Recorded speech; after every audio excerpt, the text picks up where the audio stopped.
I want to start with the fact that there probably aren't enough words for the different emotions that people are experiencing since George Floyd was killed 10 days ago. Anger, grief, frustration, exhaustion, sadness, but also, and this is a word that you used in your statement, there is hope. So I'd like to start by just asking you how you're processing everything that's happened over the last 10 days and what your world has been like as you try to lead a group of young men from afar through this moment. Yeah, I think, it was interesting because it really started, we usually have a team meeting on Fridays, and that last Friday's team meeting it's difficult on Zoom when you have over 100 people on there. You've got your players, you've got coaches, there's 150, and for time's sake, you really don't have a chance for discussion.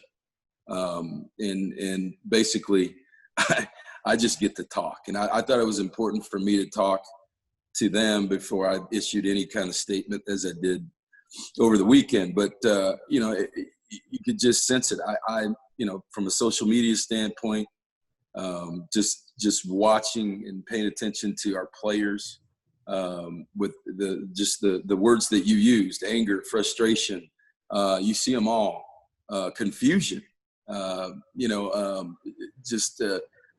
they run the gamut. And I think what you've seen over the course of the last, week to 8 days, is that you see a lot of young people who are just frustrated and angry. And I think right now we have an opportunity to help young people. What do you do with that?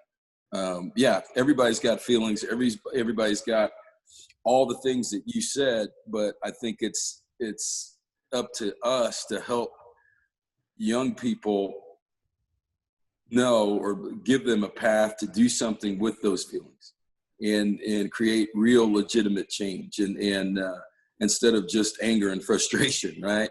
So that's where I am in life, and I think the Pac-12 has done a nice job. We had a coaches meeting yesterday and with Larry Scott and Woody, just talking about what's our role in this? Because everybody's got a role, and how can we help, particularly the people that we touch on a daily basis, deal with the emotions that they have right now, and then really effectively use those emotions to create change and create a dynamic that looks different than what it does right now. Coach, when you think back to where you grew up, when you were born, think all the way back to, in the 1960s, you're born in Alabama. Like, what was your experience with racism and what were your emotions when you experienced it as a young kid? Well, you're born in I was Bruton, Alabama is probably 8 miles from the Florida line. That's about as far south Alabama as you can get, right? So 1964 was a different time. By the time you're 5 or 6 years old, you're in the peak of a civil rights movement. I'm young enough, and my dad was a football coach at a segregated high school. It's hard for people, my kids, to even hear something like that. And so, and we moved. We moved. He was frustrated. There's stories I could tell, but it'd go on.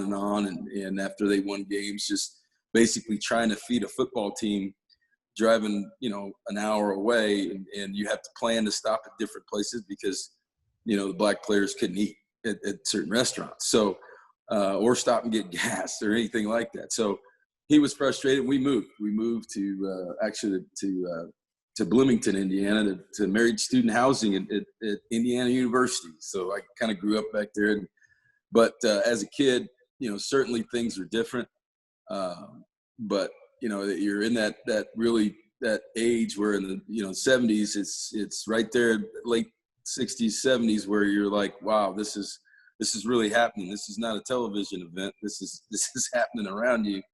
And then to move and be able to watch it from afar in the early 70s as a kid was just different. And what you see today, I think just being on the phone call yesterday with with Herm and some guys, it was like, it's a surreal situation where you're looking at a television every night where where basically 50 years ago the same thing was going on, and there's been progress made, but how much?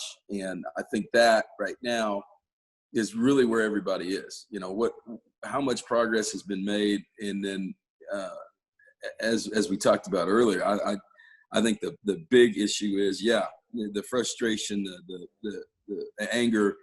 Those are all feelings, but what do you do now, right? What do you do with those emotions, and instead of just opening the window and yelling and screaming or all kinds of other stuff?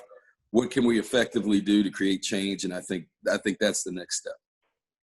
And Coach, that's so perfectly said. And I think that's what everyone's trying to struggle to come together with and wrap their arms about. Like, what is the next step? And I talked to a student athlete of ours who said that a lot of people are comparing this to the civil rights movement. And she said from her point of view, it's different in that the civil rights movement, there was a specific thing that they were going after. There was legislation that they wanted changed. And now her analogy was, it feels like we're punching in the dark, and right, that no one really knows, like, what is it that we specifically can do and change to upend, what has been systemic racism in our country. So I guess, I'm sure if everyone had this answer, we'd be moving forward ahead a lot faster. But what are some of the things, as you look around, that you feel like, and you tell your young men in your program, what can we do?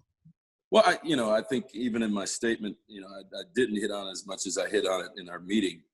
That, basically I told our guys that, this generation that I'm in probably didn't do enough. And, what is that? As you said, what is enough? Well, we wouldn't have these problems if we did enough. I think that there's probably not a better example of what you can do than a football team.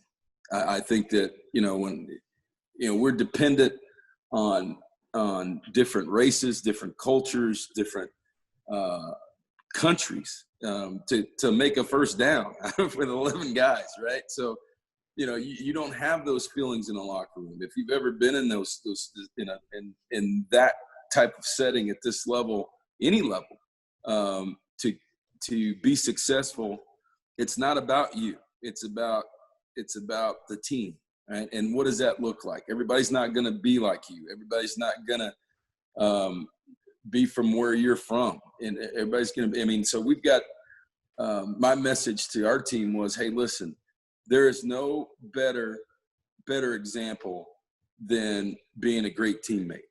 And what does that mean, right? Not a team, but being a great teammate. A great teammate is somebody who supports everybody else, regardless of what it is, because they know that they can't accomplish the main goal, which is to win, by themselves. And it takes everybody. And it takes your ability to be flexible in situations. It takes your ability to welcome some things that maybe you aren't used to. And because I say it a lot to young coaches, I say it to everybody, you need to be yourself, and you need to learn from other people, because in times in critical times, when it's, it becomes tough, the real you is going to come out, and people are going to see who that is. And I think that's something that's happened here in the last couple of weeks. So, what you need to do, and what we try to do, with a lot of our team building exercises is, hey, let's get outside yourself. Let's make sure that you have appreciation for, because we've got guys from all over the country, and all over the world. We've got a couple Canadians, Samoan, Germany, foods, all kinds of different things. And so there's no better melting pot than that. And my statement with our team and publicly is that, hey, if there's nobody more equipped to create change than a lot of student athletes across the country, because of their experiences and what they deal with on a day-to-day basis to be successful.